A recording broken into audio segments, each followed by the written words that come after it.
नमस्कार दोस्तों, आज मैं चुप मूवी को एक्सप्लेन करने जा रहा हूँ जो कि अभी अभी रिलीज हुई है। उससे पहले आप सभी से रिक्वेस्ट है कि चैनल को सब्सक्राइब करके हमारे साथ जुड़िए और जिन्होंने भी पहले से ही सब्सक्राइब किया है उनका बहुत बहुत शुक्रिया। कहानी शुरू होते ही हम देखते हैं कि मुंबई में रहने वाले नितिन श्रीवास्तव नाम के फिल्म क्रिटिक को उसी के घर में बड़ी बेरहमी से मारा गया है। उसके बॉडी पे अनगिनत वार करके उसे बाथरूम में बिठाया गया है। इसकी जांच करने आईजी अरविंद माथुर आता है जो कि क्राइम ब्रांच का हेड है। डीएसपी शेट्टी बताता है कि श्रीवास्तव घर से ही फिल्म रिव्यू करता था, ना कोई उससे मिलने आया और उसकी वाइफ ने बॉडी देखकर हमें बुलाया है। लेकिन अरविंद नितिन के माथे पर नोटिस करता है कि ट्रायंगल जैसा बना है और उसकी थ्योरी होती है कि क्रिमिनल घर आया तब नितिन अकेला होगा। उसने खुद दरवाजा खोलकर उसे अंदर लिया और कातिल ने टाइम लेके क्राइम को मारा है क्योंकि उसके पूरे शरीर पर एग्जैक्टली सेम निशान होते हैं। वही उसे सेलिफोन पेपर मिलता है जिससे नितिन का मुंह बांधा गया है। उस पर अजीब का फूल वाली डिजाइन बनी होती है। फिर अरविंद केस पर काम करना शुरू करता है। आगे हम डैनी को देखते हैं। वो एक फ्लावर के शॉप चलाता है। वह खुद से बातें करता है। वो अकेला रहता है। उसकी डेली रूटीन सेम रहती है। वो होटल में जाके नाश्ता करता है और अपना दुकान संभालता है। वही उसके दुकान पर नीला नाम की लड़की फ्लावर खरीदने आती है। वो भी खुद से ही बातें करती है। उसे देखकर डैनी को उसके जैसी ही वो लगने लगती है।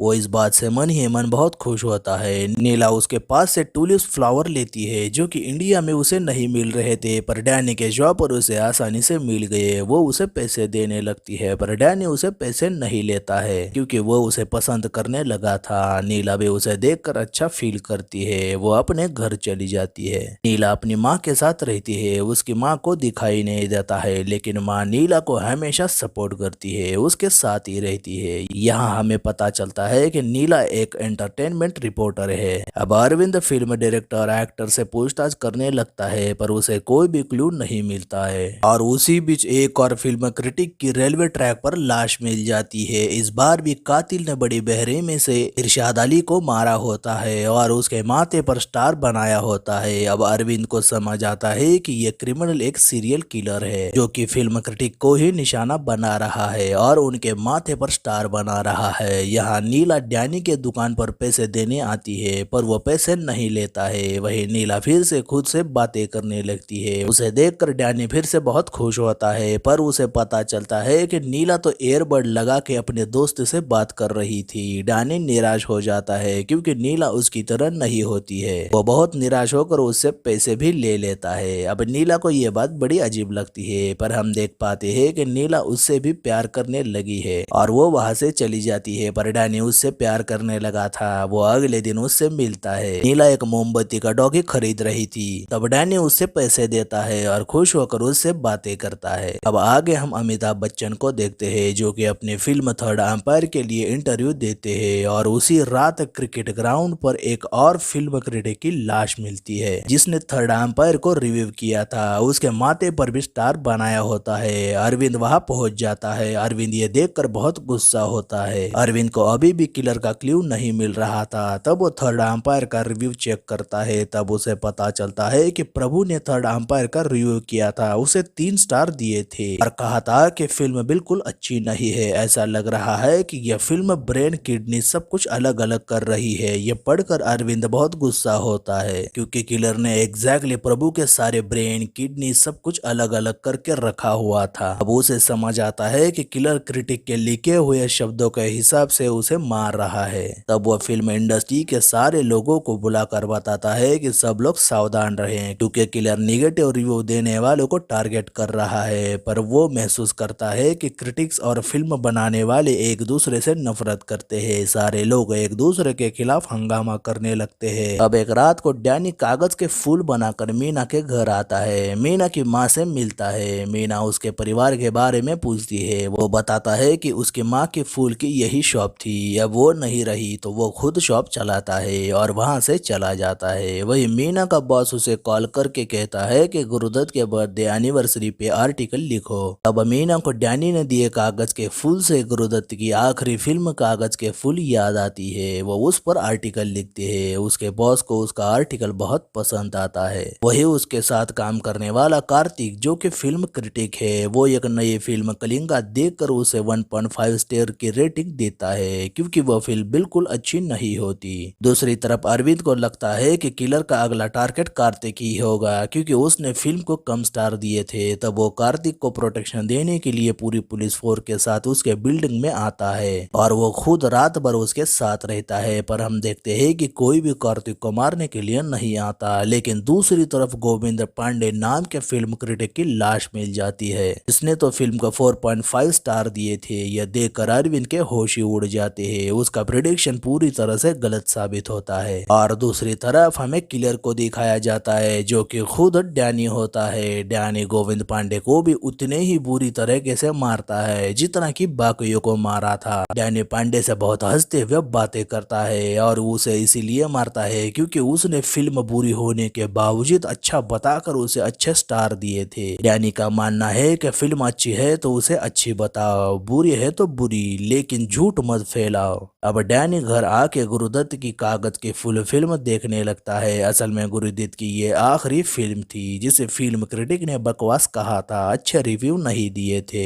और इसलिए गुरुदत्त ने कागज के फूल के बाद कोई भी फिल्म नहीं बनाई, सिर्फ क्रिटिक के निगेटिव कमेंट्स है। और डैनी को यही बात परेशान करती है, वो गुरुदत्त से प्रभावित होता है। यहाँ अरविंद लगातार खून होने से और पुख्ता सबूत न होने से और ज्यादा परेशान होता है और साइको किलर को ढूंढने के लिए डॉक्टर जेनोबिया श्रॉफ को बुलाता है जो कि क्रिमिनल साइकोलॉजिस्ट है। जेनोबिया बताती है कि ये क्रिमिनल लेडीज नहीं हो सकती क्योंकि इतनी क्रूरता साइको आदमी ही दिखा सकता है और किलर सिर्फ स्टार देकर नहीं मार रहा है, वो फिल्म को झूठी वाहवाही करने वाले और पिटती हुई फिल्मों को स्क्रिप्ट की तरह पेश करने वालों को उनके शब्दों के जैसे ही मार रहा है। और शायद ये किलर आज उसी की फिल्म बना रहा है जो कि कई साल पहले उसकी फिल्म को क्रिटिक ने निगेटिव कमेंट दिए होंगे। लेकिन कमिश्नर को जेनेबिया की थ्योरी सबूत के तौर पर मेल नहीं खाती है, लेकिन जेनेबिया को अपनी थ्योरी पर पूरा यकीन होता है। वो कहती है कि ये किलर खुद के दिमाग में हीरो होता है, उसका एक ही एजेंडा है, सिनेमा बचाओ। जिस तरह से हम बेटी बचाओ गाय बचाओ एग्जैक्टली उसी तरह से वो किलर सिनेमा को बचाना चाहता है। फिर कमिश्नर उसकी बात को समझकर उसे इन्वेस्टिगेशन करने के लिए अरविंद के साथ रखता है। दूसरी तरफ किलर डैनी मीना एक दूसरे के साथ वक्त बिताते हैं, उनके बीच प्यार भी हो जाता है। नीला को डैनी की सच्चाई पता नहीं है लेकिन वह उससे बहुत प्यार करती है। अब अरविंद और जेनेबिया कार्तिक के पास आते हैं और उसे ऐसे डायरेक्टर को ढूंढने को बोलते हैं जिसकी लास्ट फिल्म को क्रिटिक ने निगेटिव कमेंट दिए हो और वो डायरेक्टर इंडस्ट्री से गायब हुआ हो। अब अरविंद उसे अपने साथ एक असिस्टेंट को भी रखने को बोलता है क्योंकि इस केस को जल्दी से जल्दी सॉल्व करना था। तब कार्तिक उन्हें हामी भर देता है। यहाँ नीला को डैनी के घर के पास एक फादर दिखते हैं जो कि गुरुदत्त की फिल्म देख रहे होते हैं। उन्हें देखकर मीना डैनी से पूछते हैं कि तुम्हारे घर में कोई फिल्म डायरेक्टर है क्या, क्योंकि उसने घर में फिल्म रील के कैसेट देखे हैं। डैनी ये सुनकर हैरान हो जाता है और उसे कहता है कि ये सरप्राइज है, तुम्हें बाद में बता दूंगा। फिर नीला के जाने के बाद डैनी खुद पर ही बहुत गुस्सा होता है और अपने घर के फिल्म रील कैसेट को बाहर निकाल कर छिपाने लगता है। और हमें यहाँ पर पता चलता है कि डैनी ने कई साल पहले एक फिल्म बनाई थी लेकिन क्रिटिक ने उसकी फिल्म को नापसंद करते हुए निगेटिव कमेंट दिए थे जिसके वजह से डैनी पागल हो गया। उसे हॉस्पिटल में भी भर्ती किया गया और उसकी माँ उसे आखिरी सांस तक उसका साथ देती रही और अपने पागलपन के वजह से डैनी ये सब कर रहा है। आगे कार्तिक नीला को घर बुलाता है और उसको अपने साथ काम करने को बोलता है। फिर वो दोनों मिलकर मेहनत से कई डायरेक्टरों की जानकारी इकट्ठा करते हैं जिनकी फिल्मों को क्रिटिसाइज किया गया था। वही कार्तिक की बीवी के हाथ में एक सेलेफोन पेपर देख अरविंद उसे पूछता है कि यह पेपर तुम्हें कहाँ से मिला। कार्तिक बताता है कि किसी ने इसी पेपर में फूल भेजे थे, साथ ही यह थैंक यू का लेटर भी भेजा था। तब अरविंद सबको बताता है कि ये पेपर किलर ने भेजे हैं क्योंकि हर कत्ल के वक्त डैनी ने यही पेपर इस्तेमाल किया था। फिर वो सीसीटीवी से चेक करता है कि फिल कौन लेके आया था, पर सीसीटीवी में एक बच्चा दिखाई देता है। तब अरविंद उस बच्चे से भी पूछताछ करता है। वो बताता है कि एक आदमी हुडी पहनकर उसे फुल कार्तिक के घर छोड़ने को बोला था। इस बार भी अरविंद को कोई सबूत नहीं मिलता है। वही नीला बुके देखकर डैनी और गुरुदत्त के बर्थडे पर कागज के फूल बना कर दिए थे और उसके घर में फिल्म के रील भी मिले थे। ये सोचते हुए डैनी पर शक करने लगती है, पर उसे लगता है कि डैनी ये सब नहीं कर सकता, वो गलत सोच रही है। अब अरविंद किलर के सबूत न मिलने पर परेशान होता है। तभी सबको बताता है कि फिल्म के लिए रिव्यू लिखकर स्टार देना होगा। तब वो क्रिटिक को फिल्म रिव्यू करने को बोलता है। डर के मारे रिव्यू करने के लिए कोई भी तैयार नहीं होता है। तभी अरविंद को नीला दिखाई देती है। वो डिसाइड करता है कि नीला को वो रिव्यू लिखने को बोलेगा, पर नीला रिव्यू लिखने के लिए तैयार नहीं होती क्योंकि वो अपने माँ को खतरे में नहीं डालना चाहती है। पर हम देखते हैं कि उसकी माँ बड़ी हिम्मत से उसे सपोर्ट करती है और उसे रिव्यू करने को बोलती है, पर वो अभी भी तैयार नहीं होती। वो डैनी से बात करना चाहती है क्योंकि माँ के बाद वो सिर्फ डैनी पर ही यकीन करती थी। वो डैनी से मिलने जाने वाली थी, पर अरविंद के वजह से उसे नहीं मिल पाती। दूसरी तरफ डैनी उसका बहुत इंतजार करता है। नीला के न आने पर वो बहुत परेशान होता है। अब थिएटर में डिंग डैंग नाम की फिल्म रिलीज की जाती है। सारे क्रिटिक वो फिल्म देखते हैं, पर नीला को फिल्म बहुत पसंद आती है, लेकिन अरविंद उसे 1 स्टार देकर निगेटिव रिव्यू देने को बोलता है ताकि डैनी यह रिव्यू पढ़कर उसे मारने आए और वो उसे पकड़ ले। आखिर नीला तैयार हो जाती है। वो रिव्यू लिख कर 1 स्टार देती है। अरविंद उसे सिक्योरिटी देने के लिए उसके घर में रुकता है और उसकी माँ को सेफ जगह भेज देता है। दूसरी तरफ डैनी थिएटर में ये फिल्म देखता है। उसे यह फिल्म अच्छी लगती है। वो इंटरनेट पर फिल्म के रिव्यू देखने लगता है। उसमें उसे नीला मेनन का रिव्यू दिखता है। वो रिव्यू पढ़कर खुद से वादा करता है कि वह नीला को मार देगा और सीधा मीना के घर बुके लेकर आ जाता है। पर अरविंद ने यहाँ पर कड़ी सिक्योरिटी रखी थी, इसीलिए उसे घर आने से वो रोक लेता है, लेकिन मीना के वजह से उसे घर में आने देता है। मीना डैनी को देखकर बहुत खुश होती है। डैनी उसे संभालने लगता है और उसके सर की मालिश करते हुए उसे सुलाने की कोशिश करता है। अरविंद उसे देखकर कुछ भी नहीं कह पाता क्योंकि उसे भी डैनी मीना का बॉयफ्रेंड ही लगता है। फिर वो उन दोनों को अकेला कमरे में छोड़कर बाहर रुकता है और हम देखते हैं कि इसी का फायदा उठाकर डैनी मीना को दबोच लेता है, उसके मुंह बांध देता है, उसके हाथ पैर बांधकर उसे खिड़की से बाहर फेंक देता है और बिस्तर पर पीलो वगैरह डालकर ब्लैंकेट से ढकेल देता है, जिससे अरविंद को लगे कि मीना सो रही है। फिर डैनी अपना काम करके अरविंद पर ही गुस्सा होकर वहां से निकल जाता है। अरविंद को डैनी का यह बिहेवियर बिल्कुल भी पसंद नहीं आता, पर वह मीना की वजह चुप बैठता है। अब डैनी बिल्डिंग के दूसरी ओर आता है जहाँ उसने मीना को फेंका है। डैनी मीना को लेके एक जगह चला जाता है। वहाँ उसे कुर्सी से बांध कर कहता है कि उसका नाम डैनी नहीं सेबेस्टियन गोम्स है। डैनी तो उसके डॉगी का नाम था जिसे उसके बाप ने मार दिया था। मीना उसकी सच्चाई जान के हैरान हो जाती है। वह डैनी को रोकने की कोशिश करती है और पूछती है कि क्रिटिक को मार के तुम उनकी राय नहीं बदल सकते हो। कोई ऐसी फिल्म बताओ जिसकी राय सारे लोगों की सेम हो। वो बताता है कि उसने कई साल पहले चुप नाम की फिल्म बनाई थी जिसकी राय सारे लोगों की सेम थी। वो कहती है कि तुम्हारी फिल्म तुम्हें पसंद नहीं आई होगी क्योंकि जब एक आर्टिस्ट को अपना काम खुद ही पसंद नहीं आता तो वो खुद से कभी खुश नहीं हो पाता है। डैनी उसकी एक भी बात नहीं सुनता है। उसने तो उसे मारने का मन बना लिया था। दूसरी तरफ अरविंद को डैनी का मीना की तरफ प्यार दिखाना और उसके माथे पर स्टार बनाना परेशान करता है। तब वो कमरे में जाके देखता है तो वहाँ उसे मीना गायब दिखती है। आखिर उसे भी समझ आता है कि सीरियल किलर और कोई नहीं डैनी ही है। तब वो डैनी को ढूंढते ढूंढते उसी के पास आता है। तब वो देखता है कि डैनी मीना को मार रहा है। अरविंद उसे वही गोली चलाकर उसे मार देता है और मीना की जान बच जाती है और फिर डैनी को हॉस्पिटल में इलाज के लिए भर्ती कराया जाता है। दूसरी तरफ डैनी की दुकान की तलाशी लेने पर वहां से चुप नाम की कैसेट मिलती है। अरविंद सबके साथ वो चुप फिल्म देखने लगता है जहाँ पर हम देखते हैं कि डैनी की माँ ने उसके बर्थडे पर एक कैमरा गिफ्ट दिया है। तब से वो खुद के और घर के वीडियोस निकालने लगता है। उसके पापा बहुत दारू पीकर उसकी माँ को हर रोज मारते थे। डैनी हर बार माँ को बचाने जाता है पर उसके पापा उसका मुंह बांध कर घर के बाहर फेंक देते थे।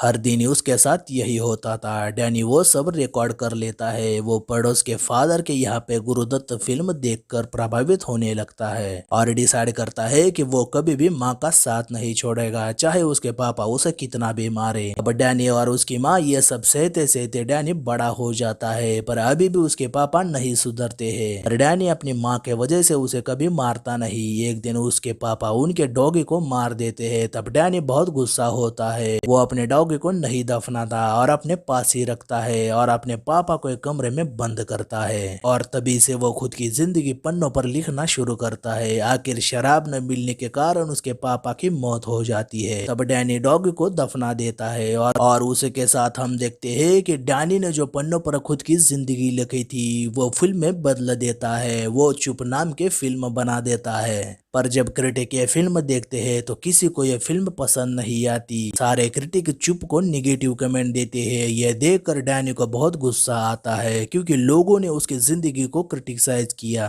उसने तो अपनी जिंदगी को फिल्म का जरिए सबके सामने दिखाना चाहा, उसने आपको दर्द को जाहिर करना चाहा, लेकिन लोगों ने उसके जिंदगी को निगेटिव कमेंट दिए और इसीलिए वो पागल हो गया और एक सीरियल किलर बन गया। अब प्रेजेंट में सारे लोग सेबेस्टियन गोम्स की सच्चाई पता चलने पर वह बहुत उदास होते हैं। दूसरी तरफ डैनी को सजा होती है। वो जेल में खुद से बातें करते हुए अपनी कहानी और गुरुदत्त की कहानी को याद करता है और ये फिल्म यहीं पे खत्म होती है। इस चुप कहानी की सबसे खास बात है कि ये बोर नहीं करती है। शुरुआत में जरा सा सस्पेंस था पर उसी के बाद अपने राज अपने आप खोल देती है। हमें कहानी क्या है पता चलती है, आगे क्या होने वाला है यह भी पता चलता है, पर किस तरह से होगा ये बातें हमें बांधे रखती है। दिलकर सलमान पूरी फिल्म में छाए हुए हैं। फ्लावर शॉप वाले से किलर तक स्विच होने तक हमारे दिमाग को हिला देते हैं। साथ ही सनी देओल ने अपना अलग अंदाज दिखाया है। वो बड़े शांत रह कर केस को सॉल्व करते हैं। उन्होंने सच में अरविंद के किरदार को अपना बना लिया था। श्रेया धनवंतरी और पूजा भट्ट ने भी अच्छा काम किया है और हम अमिताभ बच्चन सर की भी एक झलक देख पाते हैं। एक और बात, फिल्म में जो गुरुदत्त का प्लॉट दिखाया है वही फिल्म की असली जड़ है। उनके बेहतर तरीके से ट्रिब्यूट देने की कोशिश देख मजा आ गया।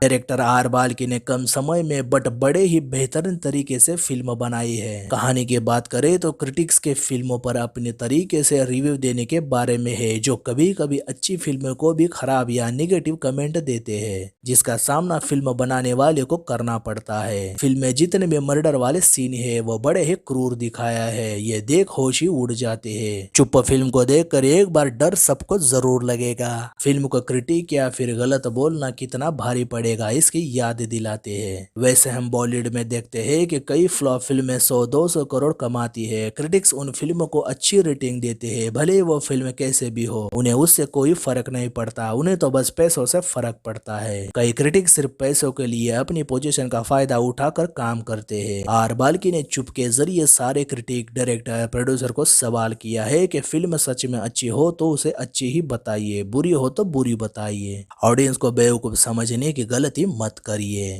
खैर, आपको चुप फिल्म की कहानी और क्रिटिक्स के साथ जो सही या गलत हुआ है उसके बारे में आपका क्या कहना है ये हमें कमेंट द्वारा जरूर बताइए। और हमारा एक्सप्लेनेशन अच्छा लगे तो हमारे चैनल मूवीज एक्सप्लेन मोस्टली को लाइक, शेयर और सब्सक्राइब जरूर करें और साथ वाली बेल प्रेस करें जिससे आपको वीडियो की नोटिफिकेशन मिल जाए। और मैं मिलूंगा आपको अगले वीडियो में, तब तक के लिए गुड बाय।